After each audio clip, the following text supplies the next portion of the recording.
And happy almost 2023, I guess. Amazing. Wow, Eliza, wow. That was so beautiful. And it's Eliza's first time leading Shabbat services. That's incredible, really. Thank you.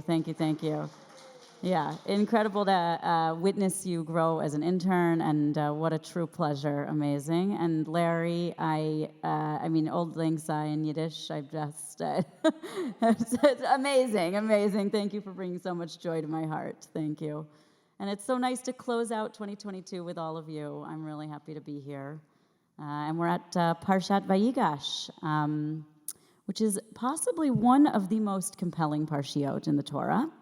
It features Joseph's big reveal to his brothers. Surprise, remember me, the brother you tried to get rid of.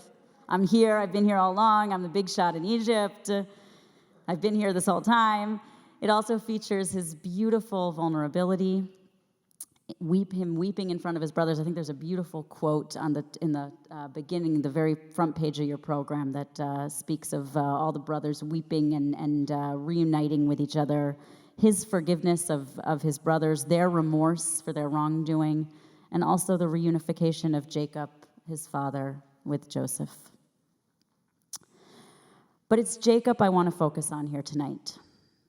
At the beginning of the Parsha, Joseph has taken Benjamin into captivity and told his brothers they must return to Jacob without him. Judah steps forward and says, basically, it can be anyone but Benjamin. Please don't let it be Benjamin. Take me instead. He explains, our father will die if he loses this son. He quotes Jacob's own words. As you know, my wife, he's speaking here of Rachel, of Rachel, bore me 2 sons, and one is gone from me. About him I said he was surely torn by a beast. Taraf, the text says.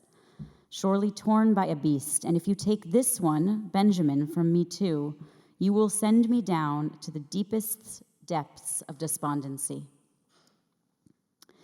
Jacob seems to be saying, how much loss can one person really take? And seen through this lens, Vayigash becomes both the story of Jacob's grief and of coming to terms with his own life. When Jacob hears the news that his son Joseph is still alive, his first response is disbelief. He has to be told twice. But his second response is, I must go see him before I die. He is reckoning with his own mortality. And we know that in the very next parsha, Jacob will come to die.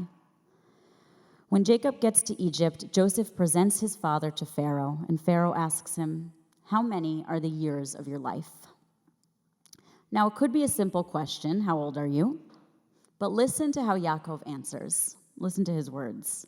He says, the years of my sojourn, and I'm going to say it in Hebrew also, the years of my sojourn, Yamei Shanei Megurai, are 130. Few and hard have been the years of my life.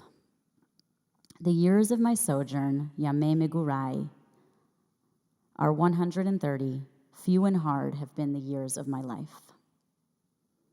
Yamei Megurai, these years of my sojourn, the sages take this to mean that Jacob is saying, the years of my being a ger, the years of my garness, my strangeness, the years where I have felt a stranger have been 130 years. Being a sojourner implies that he has never felt settled anywhere. He has always felt like an outsider looking in. And the years I've had have been hard ones. What does he mean by this? Well, he had to run away from Esav. He was scared for his life. He was enslaved to Lavan for 21 years. And then he lived the past many years of his life as someone who believed his beloved son dead. And I'm sure we could probably think of other things. He had to trick his father. He had to run away from his family and not know exactly what was to become of his mother. I mean, the years of his life were hard. The Torah has a funny way of mirroring what we most need to hear wherever we are in our lives or our life cycles. This week, there's been a lot of loss in our community. Our community lost a beloved executive board member, Erica Foreman, after a long and valiant fight with cancer. And I know that I am mourning the loss of her life, and my heart is certainly with all those who knew and loved her, as well as her longtime partner, Liz Abzug. And I know that there are many others in our community who are caring for those who are ill, who are grieving in one way or another, and also that at the end of the year, sometimes these themes of grief and loss seem to pop up. So it's not surprising to me that this week it feels as if the Torah itself is meditating on grief. Looking at the life of Jacob up until this point, it feels like the text is asking, how does someone hold so much grief and keep moving forward? How do we allow ourselves to grieve and not let it completely overtake us? Of course, for each person, the answer will look different. There's no one right way to grieve, and there's no one correct timeline to it either. But there are a few things I think Jacob is teaching us a little bit in this parsha. The first is to allow yourself to be sad. This is a value in Judaism, a value that Jacob exhibits. Losing someone is hard and painful.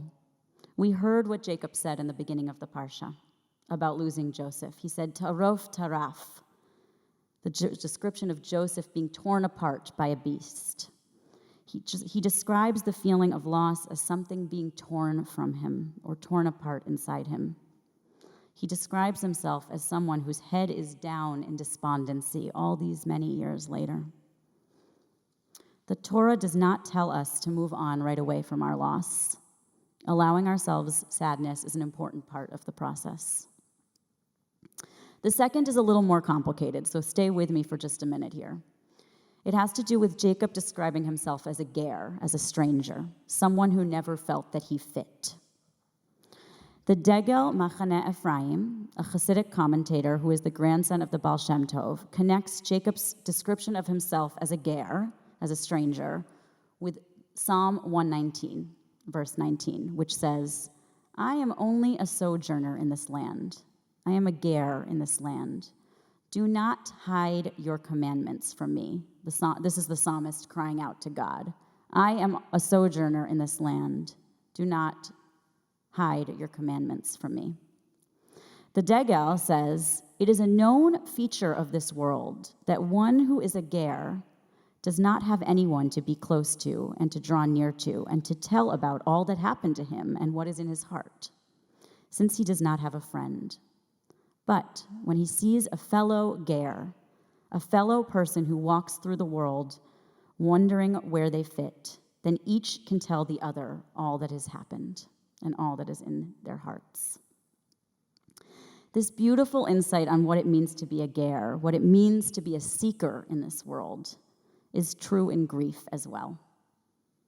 When we feel so at a loss that it feels that we are wandering through this world, the best thing we can do is look for someone else who feels the same way.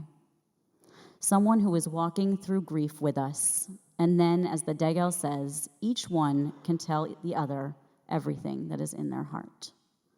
Or to use the slightly more cliched Swedish proverb, shared joy is double joy, but shared sorrow is half sorrow. But the Degel continues. He says, it is known that the Holy Blessed One is also like a ger, like a stranger in this world, because the divine does not have anyone upon whom the divine can rest, since we humans are very limited. This is the meaning of the Psalm's prayer, I am a ger in this land. I too do not want to be a resident in this world. I am also just a ger in it. Therefore, do not hide your commandments from me. Like one ger to another who tells everything in their heart, the Degel is saying there is another entity we can turn our hearts to, and that is God. God can also be a companion in our grief. God also understands what it means not to feel totally settled someplace. There are two last pieces of the parsha that I think are helpful to keep in mind here as well. And that is that after Jacob shares with Pharaoh, after Jacob shares that I am 130 and the years of my life have been few and hard, The Parsha tells us, Yevarech Yaakov et Pharaoh. Jacob blessed Pharaoh.